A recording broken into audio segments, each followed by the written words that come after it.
Allah tidak menghalangi kalian mau cari dunia. Carilah dunia sesuka hatimu, tetapi jangan dunia itu membuat kalian lalai.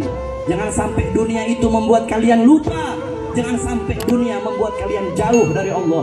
Tuba liman kana targud dunya qabla an tarakta wa bana qabrahu qabla an yadkhula wa arda rabbahu qabla an yalqa. Sungguh beruntung bagi orang-orang yang meninggalkan dunia sebelum dunia yang meninggalkannya. Sungguh beruntung bagi orang-orang yang membangun kuburnya sebelum mereka memasukinya. Sungguh beruntung orang-orang yang ridha kepada Tuhannya sebelum mereka berjumpa kepada Allah. Apa maksudnya meninggalkan dunia sebelum dunia yang meninggalkan kita? Maksudnya adalah tinggalkan perbuatan-perbuatan dosa, tinggalkan perbuatan-perbuatan maksiat, tinggalkan perbuatan yang membuat kau jauh dari Allah, tinggalkan perkara-perkara yang membuat engkau lalai sebelum dunia yang meninggalkanmu, alias sebelum kau mati. Karena al-mautu haq wal gubru haq, yaumil ba'as haq, yaumil mahsyar haq, yaumil mizan haq, siratul mustaqim haq, al-jannata wan nar haq.